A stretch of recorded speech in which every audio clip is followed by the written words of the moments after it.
ምክንያቱም እንደ አንድ የህግ ባለሙያ የሰው ልጅ ነፍስ ነው፣ የሴት ልጅ ነፍስ ነው፣ የእህቴ ነፍስ ነው የጠፋውና ከሰሞኑ ብዙዎቻችሁ እንደተመለከታችሁት በተለያዩ ማህበራዊ ሚዲያዎች ላይ የሞዴል ቀነኒ አዱኛ ጉዳይ እንደ አዲስ ማህበራዊ ሚዲያውን ተቆጣጥሮታል።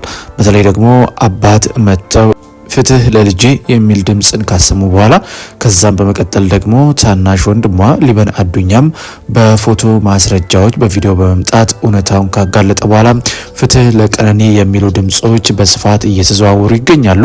እንደዚሁም ደግሞ አባትም በድጋሜ ትናንትና መተው የተናገሩትም ሌላ ሚስጥር አለ። እንደዚህ አይነት በደል ይደርስባት እንደነበር እንኳን ያወቅነው ከሞተች በኋላ ነው። ይህን ሁሉ ያውቅ የነበረው ታናሽ ወንድሟ ደግሞ ለኛ እንኳን ሚስጥሩን እንዳይነግረን መጽሐፍ ቅዱስ አሲዛ አስምላው ከአንዷለም ጎሳ ጋርም አስታርቃቸው ነበር የሚለን ሐሳብ ተናግረው ነበር።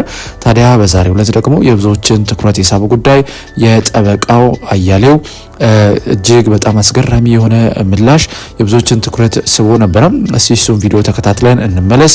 እናንተም ቪዲዮን ላይክ እና ሼር ቻናሉን ደግሞ ሰብስክራይብ ያደርጋችሁ ቤተሰቡን እያለን የጠበቃውን ያልተጠበቀ ምላሽ ተመልክተን እንመለሳለን። አንዷለም ጎሳና የቀነኒ አዱኛ ወንድም የሰጧቸው ምልልሶችን በተመለከተና እንደ ማስረጃ ምዘና ጋር እንዴት ሊመዘን ይችላል? ጠበቃና የህግ አማካሪ አያሌው ቢታኔ ጉዳዩ አሁንም ቢሆን ቬሪ ሴንሲቲቭ ስለሆነና ፐብሊክም ስለሆነ ነው ተመልሼ የመጣሁት።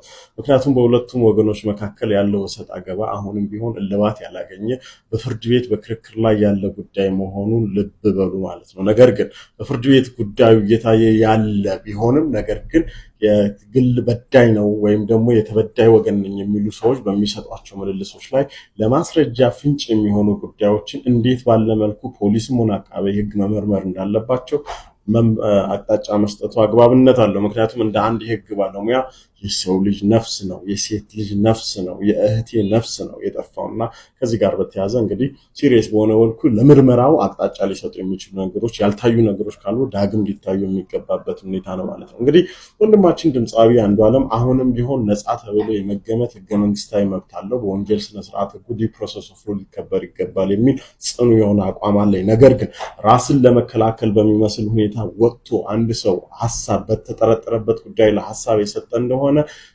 ያን ሐሳብ የሚሰጥበት ራሱ ላይ በመናገሩ ምክንያት ራሱ ላይ የሚናገራቸው ንግግሮች በሙሉ ራሱ ላይ እንደ ማስረጃ የሚቆጠሩና ለፍትህ ስርዓቱ ደግሞ ግብአት ሊሆኑ እንደሚችሉ ማወቅ አለበት ማለት እንግዲህ ጥሩ መካሪ አለው ብዬ አስባለሁ። ነገር ግን ራሱን ለመከላከል በሄደ ቁጥር ሐሳብ በሰጠ ቁጥር መረጃዎች ሊወጡና ራሱ ላይ የሚያጠራጥሩ ነገሮች ሊገኙ ስለሚችሉ ጥንቃቄ ሊደረግ ይገባል። ከዚህ ጋር በተያያዘ እንግዲህ አንዳንድ የወጡ ቪዲዮዎችን በተመለከተ እኔ አላደረኩም በሚል በግልጽ ያስተባበለው ነገር የለም። አንድ ምክንያቱም የበለዙ የተጎዱ ነገሮች አሉ።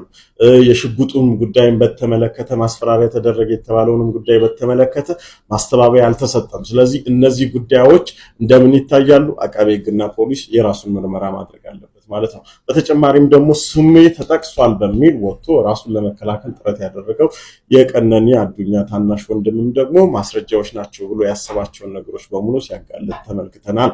ስለዚህ አንደኛ እነዚህ በዝምታ የታለፉ ጉዳዮች እንደምንድን ነው የሚቆጠሩት? እንደታመኑ ጉዳዮች ነው የሚቆጠሩት። ሁለተኛ የሞቱ ዕለት ላይ ምንድነው የተከናወነው ማለት ነው?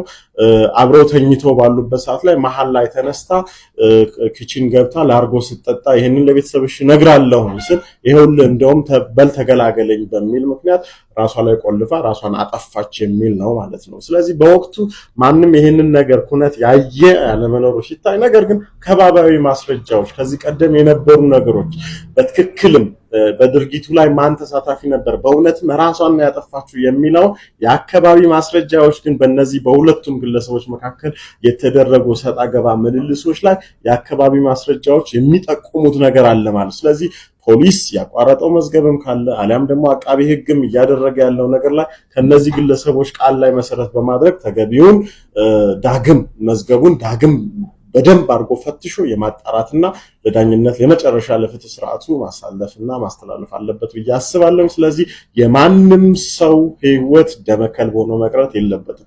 ህግና ስርዓት ባለበት ሀገር ህግና ስርዓት ሊከበር ይገባል። እህቶቻችን፣ እናቶቻችን፣ ወንድሞቻችን፣ ቤተሰቦቻችን ደህንነታቸው እኛም ጭምር ደህንነታችን ሊከበር ይገባል። ዋስትና ሊሰጥ ይገባል። ስለዚህ መንግስት እያንዳንዱ ዜጋ ኃላፊነት ስላለበት ከዚህ አንጻር ተገቢውን ማጣራት ተደርጎ ትክክለኛው ፍትህና ስርዓት ይሰፍናል ብዬ ተስፋ አደርጋለሁ። ኮፒ ሊንክ፣ ሼር፣ ሪፖስት ማድረግን አትርሱ። አመሰግናለሁ። እንግዲህ ውድ የሁሌ አዲስ ሚዲያ ቤተሰቦች እንደሰማችሁት ነው። ጠበቃው እጅግ አስገራሚ ምላሽን ሰጥተዋል። ከዚህ ጋር ተያይዞ በቀነኒ ዙሪያ እንግዲህ የተለያዩ ሀሳቦች እየተነሱ ይገኛሉ። አሁንም መነሳታቸውን ቀጥለዋል። ብዙዎችም ፍትህ ለቀነኒ ማለታቸውን እየተመለከትን ነው። ይህ ደግሞ በእውነት እጅግ ትልቅ ነገር ነው ብዬ አስባለሁና ለማንኛውም ግን ህግ የያዘው ነገር ያው በህግ ጉዳዩ ሊያልቅ ይችላል የሚል ሀሳብ አለን። እንደዛ ነው እንደዚህ ነው ብለን መደምደም ባንችልም በዚህ ጉዳይ ላይ ግን አባቷም ያሉበት ከባድ ሐዘን ግልጽ ነው። እናቷም እንደዛው ወንድሟም ሲናገር እንደተመለከት ነው በጣም በከባድ የልብ ስብራት ውስጥ በዛ ሁሉ በደል ውስጥ ሆነ እንዴት አላዳንኳትም በሚል አይነት ሀሳብ ውስጥ ሆኖ ነበር መልእክቱን ሲያስተላልፍ የተመለከት ነው። ይህ ደግሞ ምን ያህል በሱ ላይ ራሱ ሳይኮሎጂካል ጉዳት እንደሚያመጣበት መገመት ቀላል ነው። ስለዚህ እንዴት በዛን ሰዓት አብሯት እያለ ሊከላከል አልቻለም የሚል አንዳንድ ሰዎች ሲናገሩ ተመልክተናል። ነገር ግን እኮ ማወቅ ያለብን ነገር ወንድሟ ገና የ18 ዓመት ታዳጊ ነው። እሷም ራሱ ትንሽ ልጅ ናትና እንደዚህ አይነት ነገር ከሱ ይጠበቃል ብለን አናስብም። ለማንኛውም ግን የቀነኒና የአንዱዓለም ጎሳ ጉዳይ አሁንም ተካሮ ቀጥሏል። መጨረሻው ምን ይሆናል የሚለውን አብረን የምንመለከት ይሆናል። እናንተም በፕሮግራማችን ላይ ያላችሁን ማንኛውንም ሀሳብና አስተያየት ልሰጡን ትችላላችሁ።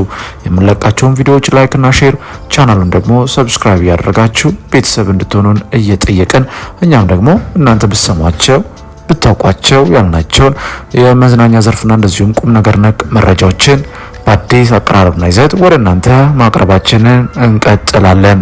ስለዚህ እንደ ሁልጊዜው ቻናላችንን ሰብስክራይብ ያደርጋችሁ አምናችሁና ፈቅዳችሁንም ከ32000 በላይ ሰብስክራይበርስ እንድንደርስ ስላገዛችሁን ምስጋናችን ላቅ ያለ ነው።